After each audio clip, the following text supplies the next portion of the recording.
नमस्कार, स्वागत है हमारे खास प्रोग्राम मंदिर दर्शन में और मैं हूँ आपके साथ श्वेता त्रिपाठी। दोस्तों, आज मैं आपको एक सच्ची घटना के बारे में बताऊंगी जिसको सुनने के बाद आप भगवान पर पूर्ण विश्वास करने लगोगे और आप भी हनुमान जी की भक्ति करने लगोगे। साथ ही दोस्तों, आप अपना जीवन भी हनुमान जी पर अर्पण कर दोगे। दोस्तों, हनुमान जी को कलयुग का देवता कहा जाता है और यह बात सच भी है।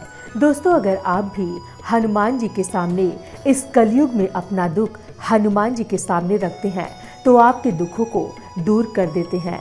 साथ ही दोस्तों, आपकी हर मनोकामनाओं को भी हनुमान जी पूरा करते हैं। दोस्तों, एक बार की बात है, एक गांव में बहुत ही गरीब पति पत्नी रहते थे और उनकी शादी को 10 साल हो गए थे, लेकिन उनको कोई भी संतान नहीं थी।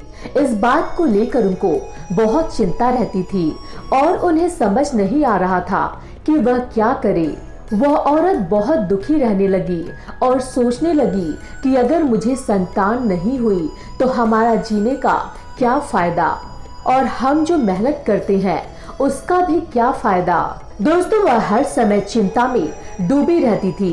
एक दिन उसकी एक पड़ोसन उसको बताती है कि पास में एक हनुमान का मंदिर है और वहाँ एक बाबा रहते हैं, तो उसके पास क्यों नहीं चली जाती।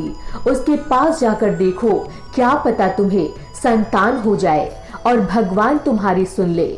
बहुत सोचने समझने के बाद वह उस बाबा के पास जाती है और वहां जाकर हनुमान जी की मूर्ति के सामने बैठकर रोने लगती है। जब बाबा उसको उसके रोने का कारण पूछते हैं तो वह बताती है कि उसे कोई संतान नहीं है और वह कहती है कि बाबा, तुम मेरे लिए हनुमान जी से प्रार्थना करो कि मुझे संतान हो जाए।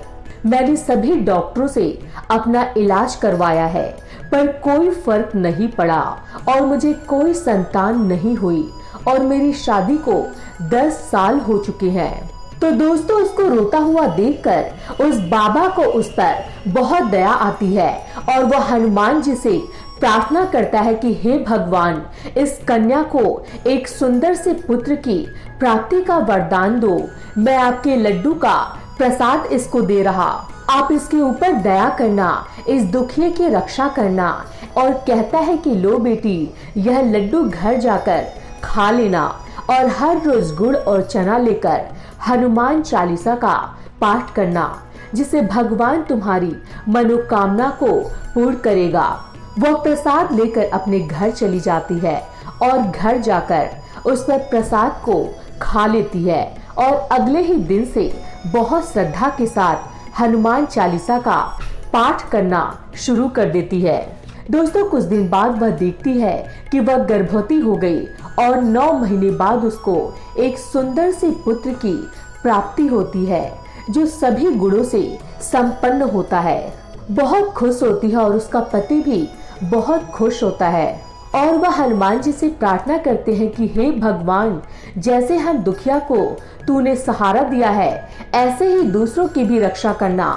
दोस्तों, हम दिल से हनुमान चालीसा पढ़ते हैं तो कुछ ही दिनों में हमारी सारी समस्याएं खत्म हो जाती हैं, चाहे वह समस्या संतान से लेकर हो या किसी बड़े से बड़े दुख को लेकर हो। दोस्तों, बहुत जल्दी हमारे जीवन से सभी समस्याएं समाप्त हो जाती है। दोस्तों, इस कहानी के माध्यम से मैं आपको ये बताना चाहती हूँ कि अगर आपके भी जीवन में कोई समस्याएं हैं तो अगर आप हनुमान जी का पूजन करते हैं तो आपकी सारी समस्याएं और विघ्न दूर हो जाएंगी। साथ ही दोस्तों, अगर आप हनुमान जी का चालीसा भी करते हैं तो आपकी तमाम पाप भी नष्ट हो जाएंगे और आपको मनोकामनाओं की पूर्ति होगी। फिलहाल हमारे इस खास प्रोग्राम मंदिर दर्शन में इतना ही। अगली बार ऐसे ही किसी और रहस्यमय मंदिर के बारे में मैं आपको बताऊंगी। तब तक के लिए हमें इजाजत दीजिए। नमस्कार। आयुर्वेदों के गुणों से भरा कृपा शक्ति आयुर्वेदा। क्या आप इंसुलिन लेते हैं? क्या आपके शरीर में सूजन रहती है? कंधा, कमर हो या घुटने का दर्द, लीवर की दिक्कत हो या फिर किडनी की समस्या, मधुमेह से हमेशा के लिए छुटकारा पाएं, दवा छोड़ें, आयुर्वेदा अपनाएं। कृपा शक्ति आयुर्वेदा 5 से 7 महीने में सफल इलाज 100% आयुर्वेदिक। खबरों में बने रहने के लिए चैनल को सब्सक्राइब करें और ये बेल आइकन जरूर दबाएं।